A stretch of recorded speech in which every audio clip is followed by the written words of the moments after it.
The night shift at NASA's Deep Space Communications Center was usually quiet. Tom Wilson had been staring at the same radio signals for 6 hours, sipping his third cup of coffee, when everything changed. At first, he thought he was seeing things, a pattern that shouldn't be there, a signal too regular to be natural. "Hey, Mike," he called to his supervisor, trying to keep his voice steady. "You might want to take a look at this." Mike Roberts walked over, his worn shoes squeaking against the polished floor. He leaned over Tom's shoulder, and his coffee mug crashed to the ground. The signal was unlike anything they had ever seen before, a clear, structured message coming from just beyond Neptune's orbit. Within an hour, the center was buzzing with activity. Scientists and analysts pored over the data, their excitement growing with each passing minute. The message was being broadcast on multiple frequencies, using mathematical sequences that could only be artificial in origin. It took the world's best computers less than a day to crack the basic structure of the message. It was a distress call, but not from any Earth vessel. The implications were staggering. Humanity's first contact with alien life was about to begin. The message revealed a story that seemed impossible. A fleet of massive ships, carrying millions of refugees from a dying star system, had become stranded in the outer reaches of our solar system. Their advanced faster-than-light drives had failed after passing through what they called a quantum anomaly. As more details emerged, the situation became clear. The alien fleet consisted of 12 massive ships, each the size of a small city, and numerous smaller support vessels. They had been traveling between star systems when something went wrong with their quantum drive systems. Now they were stuck, their highly advanced technology failing them when they needed it most. The United Nations called an emergency session. Leaders from every nation gathered to discuss this unprecedented situation. The aliens had detected Earth's radio signals and technological signatures, but they hadn't expected to find help here. In their message, they referred to our solar system as primitive and pre-spacefaring. Dr. Anna Reid, Earth's leading expert in theoretical physics, stood before the UN Assembly, her voice firm despite her nervousness. "They're running out of time," she explained, pointing to the data streams behind her. "Their life support systems were designed for brief stops between FTL jumps, not extended periods in space. We estimate they have less than 6 months before critical systems begin to fail." The debate raged for days. Some nations wanted to ignore the call, fearing the risks of alien contact. Others saw it as humanity's chance to prove itself on the galactic stage. In the end, the decision was unanimous. Earth would help. A team of experts was assembled from space agencies around the world. Engineers, physicists, and problem solvers of all kinds were called upon. They would need to think creatively, work with technology they barely understood, and somehow find a way to help beings far more advanced than themselves. The first video transmission from the alien fleet left the team in awe. The beings, tall and elegant with silvery skin, moved through their ships with grace. Their technology seemed like magic: holographic displays, gravity control, and materials that defied physics as humans understood it. Yet despite all their advancement, they were helpless. As the human team prepared for their journey to the stranded fleet, a message arrived from the alien commander. The translation was simple, but carried a hint of desperation. "We thank you for responding, though we didn't expect help from a developing world. Our children are afraid. Our supplies dwindle. We hope your species can see solutions that our computers cannot." The first human mission to the fleet would launch in 72 hours. As the team made their final preparations, none of them knew they were about to embark on an adventure that would change humanity's place in the galaxy forever. They only knew that somewhere out there, millions of beings needed help, and Earth had answered the call. The stage was set for humanity to show what it could do, not with overwhelming technology or advanced AI, but with the simple human traits that had helped them survive and thrive since the dawn of their species: creativity, adaptability, and the stubborn refusal to accept defeat. The human team's first sight of the alien fleet took their breath away. 12 massive ships hung against the black of space, their silver hulls reflecting the distant sunlight. Even in their disabled state, they were beautiful, like giant sea creatures frozen in an ocean of stars. Jack Porter, the lead engineer, pressed his face against the transport ship's window. After 20 days of space travel, they had finally reached their destination. Behind him, 20 of Earth's best engineers and scientists checked their equipment one last time. "Remember," Jack said to his team, "they may have fancy technology, but we have something they don't.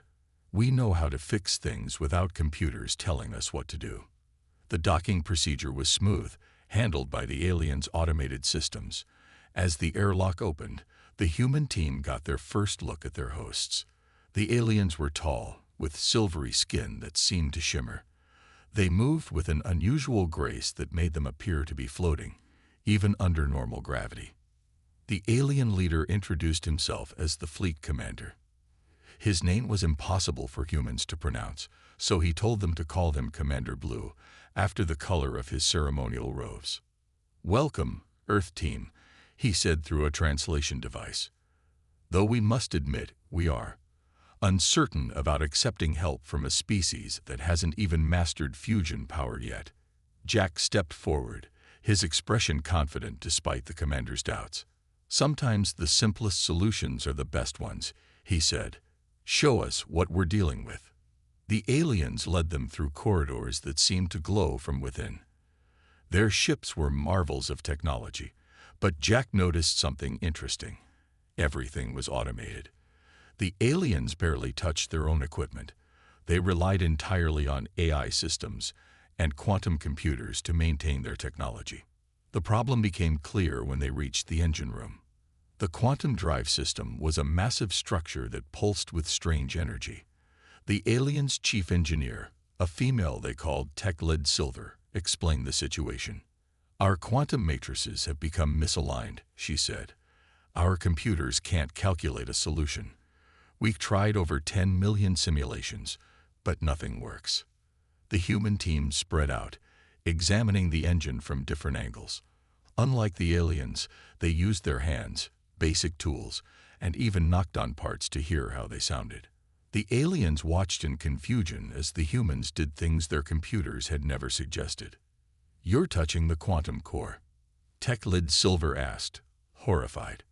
"Our systems say that's dangerous."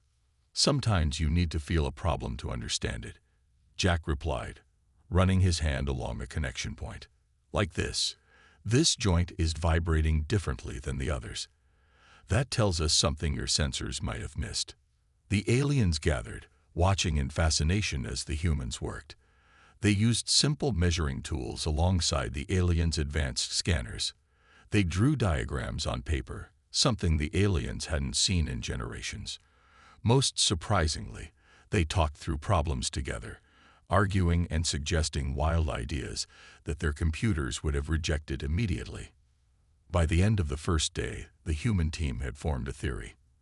The quantum drive hadn't failed because of a complex mathematical problem. It had failed because of something much simpler: metal fatigue in the supporting structure. The aliens' computers were so focused on quantum calculations that they had overlooked basic physics. "But that's primitive," Commander Blue said, studying the humans' drawings. "Our systems are far beyond such simple concerns." "That's exactly the problem," Jack explained. "You've advanced so far that you've forgotten the basics. Sometimes you need to step back to move forward." The aliens discussed among themselves, their shimmering skin reflecting their agitation. Finally, Commander Blue turned to the human team. "Very well," he said. "Show us your solution. But be warned, if you damage our quantum systems, you could tear a hole in space-time itself." Jack smiled. "Trust us," he said. "Humans have been fixing things since we first picked up stone tools. We may not have quantum computers, but we know a thing or two about keeping machinery running." As the human team prepared their first repair attempt, word spread through the alien fleet. The primitive humans were trying something their advanced AI had never considered: Whether it would work or lead to disaster remained to be seen. The small scout ship floated at the edge of the alien fleet, its systems powered down. The human team had chosen it as their test subject. If something went wrong, at least it wouldn't endanger one of the main refugee ships. Jack wiped sweat from his forehead as he studied the engine components spread out before him. The aliens had reluctantly agreed to let the humans partially disassemble the quantum drive, though they watched nervously through the observation window. "Look at this," Jack called to his team. He pointed to a series of metal supports that held the quantum core in place. The aliens built these with their super advanced materials, but they never considered that even the strongest metal can get tired. Mary Thompson, the team's materials expert, floated over to examine the supports. Her eyes lit up with understanding. "They're vibrating at the wrong frequency," she said. "Every time they activate the quantum drive, these supports flex slightly. Over time, they've weakened." The solution was surprisingly simple, but it had taken human eyes to see it.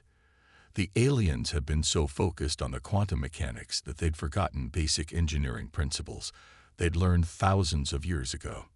"We need to dampen these vibrations," Jack explained to Commander Blue through the communications link. "On Earth, we use rubber shock absorbers in cars and buildings. We can modify that idea for your quantum drive." The aliens were skeptical.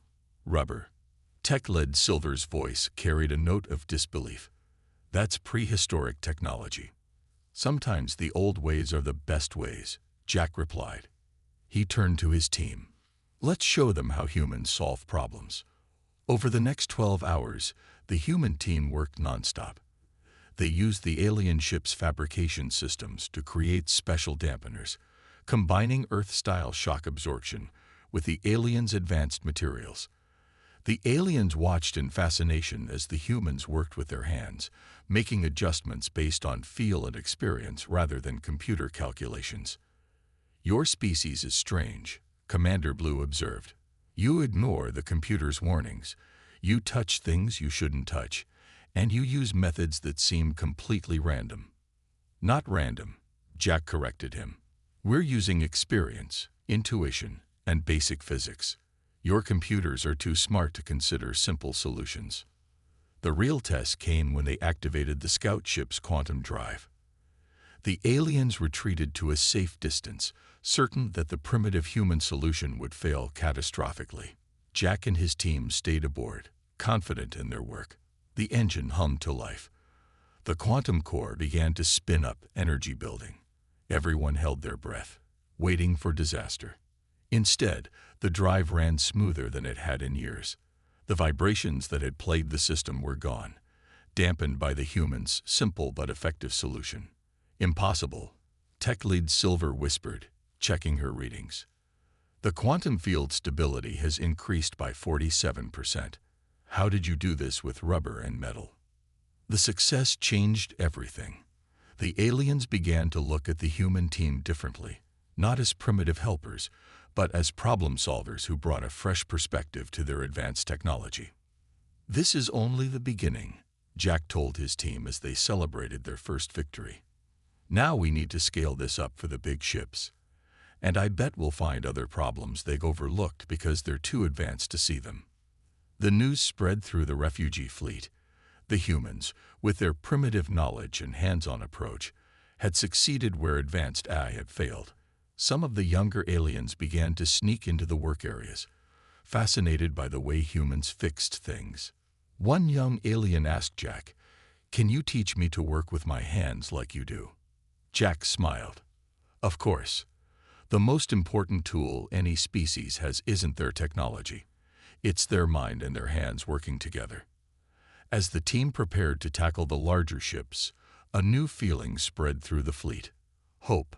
The primitive humans might just save them after all, not with advanced quantum mechanics, but with the basic knowledge that their civilization had forgotten long ago. Warning lights flashed across the alien fleet's command center.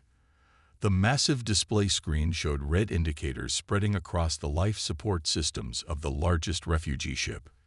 2 months had passed since the humans' first success with the scout ship, but now they faced their biggest challenge yet. Ship 4's air recyclers are failing, Tech Lead Silver announced, her silvery skin paling with worry. We have 40,000 people aboard that vessel, including 12,000 children. Jack and his team rushed to the engineering bay, their tools floating beside them in zero gravity. The success with the scout ship had led to repairs on 3 smaller vessels, but the large refugee ships were proving more difficult. Their systems were more complex, more interconnected, and more dangerous to work with. The quantum field is destabilizing, Mary reported, checking her instruments. If we don't fix it soon, they'll have to evacuate the ship, and there's no room on the other vessels. The human team had been working nonstop for days. Their solution that worked so well on smaller ships needed modifications for the larger vessels. The aliens watched anxiously as the humans argued over different approaches. We can't just scale up the dampeners, Jack said, sketching on his tablet. The energy levels are too high. We need something different. An alarm blared through the ship. Commander Blue's voice came over the communication system. Human team, we're detecting dangerous power fluctuations. Our computers recommend immediate shutdown of all repair attempts. But Jack had seen something in the power readings. Wait, he called back. I think I know what's wrong. We've been so focused on fixing the quantum drive that we missed something basic, the power distribution system. He turned to his team. Remember how old Earth power grids used to fail in cascades? One problem leading to another. I think that's what's happening here.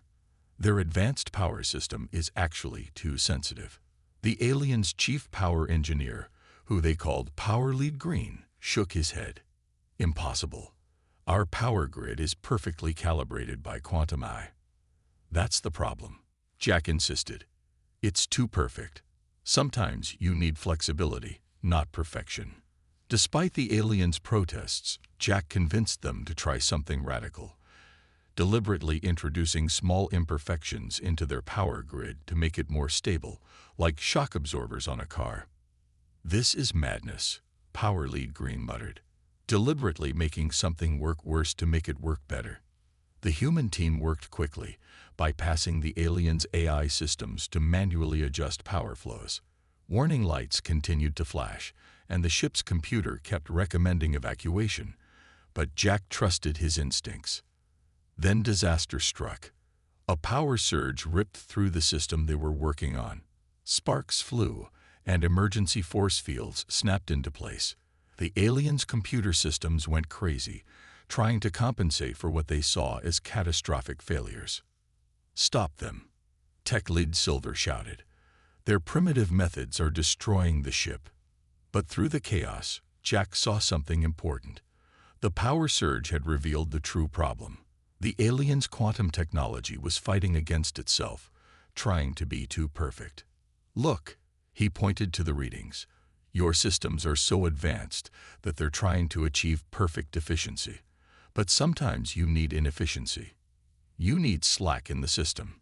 The aliens stared at the readings, their sophisticated minds struggling with this primitive concept. But the numbers didn't lie. The parts of the system that had failed were actually stabilizing the rest of the grid. Commander Blue made a decision. Continue, he ordered. Let the humans finish their work. Over the next few hours, the human team deliberately broke the perfect systems, introducing controlled imperfections that actually made the whole system more stable. It was like adding springs to a rigid structure, allowing it to flex instead of break. As the warning lights finally began to fade, Tech Lead Silver approached Jack. We would never have thought of this, she admitted. Our pursuit of perfection nearly doomed us. How did you know this would work? Jack smiled tiredly. Because humans learned long ago that sometimes perfect is the enemy of good. Everything needs a little give to work right. Machines, systems, even people. The crisis had passed, but it taught both species an important lesson. The aliens began to understand that their advanced technology had limitations, while the humans learned more about combining basic principles with quantum science. Together, they were becoming stronger than either would be alone. Pete Harris was the youngest engineer on the human team. While the others were discussing complex solutions in the main engineering bay, he sat in a corner of the alien ship's observation deck, staring out at the stars. In his hands, he played with an old chemical rocket model he'd brought from Earth for good luck. That's when it hit him. "Chemical rockets," he whispered, then louder, "chemical rockets." He ran through the alien ship's corridors, passing surprised aliens who weren't used to seeing humans move so frantically. He burst into the engineering bay where Jack and the others were working. "I've got it," Pete shouted, holding up his model rocket. "We've been thinking about this all wrong." The team gathered around as Pete caught his breath. Even Commander Blue and Tech Lead Silver floated closer, curious about the humans' excitement. "Look," Pete said, placing his model on the table. "We keep trying to fix their quantum drives with their own technology. But what if we combine their tech with ours? What if we use chemical rockets to kickstart the quantum field?" "Impossible," Tech Lead Silver said automatically. "Chemical propulsion is far too primitive to affect quantum fields." But Jack was already nodding, understanding spreading across his face. "No, wait. He's onto something. The quantum drive isn't working because it can't generate enough initial energy to start the reaction. It's like trying to start a car with a dead battery." Pete spread out some papers and started sketching. "Their quantum drive needs a specific energy signature to start. We can't create it with their technology because the system is too damaged. But what if we create a massive burst of simple chemical energy, focused just right? The quantum field would have something to latch onto." Mary finished, excitement in her voice, like jump-starting a car. The aliens watched in confusion as the humans became more excited. Commander Blue raised his hand for silence. "You want to attach chemical explosives to our quantum drives." That's brilliant," Jack interrupted. "Simple, powerful, and it just might work." "Pete, you're a genius." The next 12 hours were a blur of activity. The human team used the aliens' fabrication systems to create a modified chemical rocket system. The aliens provided their advanced materials, though they still thought the plan was crazy. "This goes against every principle of quantum engineering," Tech Lid Silver said, watching the humans work. "Our computers say it has a 0.01% chance of success." "Good thing we're not computers then," Pete replied, carefully adjusting the fuel mixture. They decided to test it on one of the medium-sized ships first. The humans installed their hybrid system, a ring of chemical rockets arranged around the quantum core, designed to create a perfect energy pulse that would restart the quantum field. The aliens evacuated the test ship, certain it would end in disaster. But the human team stayed aboard, trusting their calculations and instincts. "Ready?" Jack asked, his hand on the control panel. "Send it," Pete replied, gripping his lucky rocket model. The chemical rockets fired in perfect sequence. For a moment, nothing happened. Then the quantum core began to glow, brighter and brighter. Energy readings spiked, and for a terrible moment, everyone thought it would explode. Instead, the quantum field stabilized perfectly. The drive hummed to life, running better than it had before the accident. "How?" Tech Lead Silver whispered, staring at the readings. "How did primitive chemical rockets activate a quantum field?" "Sometimes the simplest solution is the best solution," Pete said, grinning. The quantum field didn't need perfect quantum energy. It just needed a push from something simple and powerful. The success changed everything. The aliens finally understood that the humans' primitive knowledge wasn't primitive at all. It was foundational. Like roots of a tree, simple principles supported complex growth. "We'll need to modify the system for each ship size," Jack said, already planning ahead. "But we've found our solution. Pete's crazy idea is going to save the fleet." Commander Blue placed a hand on Pete's shoulder, a gesture he'd learned from the humans. "Young human, you've taught us an important lesson. True wisdom isn't about having the most advanced solution. It's about having the right solution." As the team prepared to implement their hybrid system across the fleet, word spread quickly. The humans hadn't just fixed the alien ships. They'd created something new, a perfect blend of simple and advanced technology that worked better than either one alone. 3 weeks after Pete's breakthrough, the alien fleet was transformed. Work crews of both humans and aliens moved between ships, installing the new hybrid drive systems. The humans had taught the aliens to work with their hands again, while the aliens shared their advanced knowledge of quantum mechanics. In the engine room of the largest refugee ship, Jack watched as an alien child helped Pete adjust a chemical rocket housing. The young alien's silver skin gleamed with excitement as she handed tools to the human engineer. "Why does this piece go here?" she asked, pointing to a simple mechanical joint. "Because sometimes the best way to handle complex energy is with simple machinery," Pete explained. "Your people's quantum technology is amazing, but it needs our basic engineering to work properly now." Across the fleet, similar scenes played out. Young aliens especially were fascinated by the humans' hands-on approach to technology. They had grown up in a world where AI and computers did all the work. Now they were learning the joy of building and fixing things themselves. Commander Blue floated into the engine room, accompanied by Tech Lead Silver. Both of them had changed over the past weeks. They moved more like humans now, using their hands to gesture and touch things as they talked. "The results are beyond our expectations," Tech Lead Silver announced, displaying a holographic chart.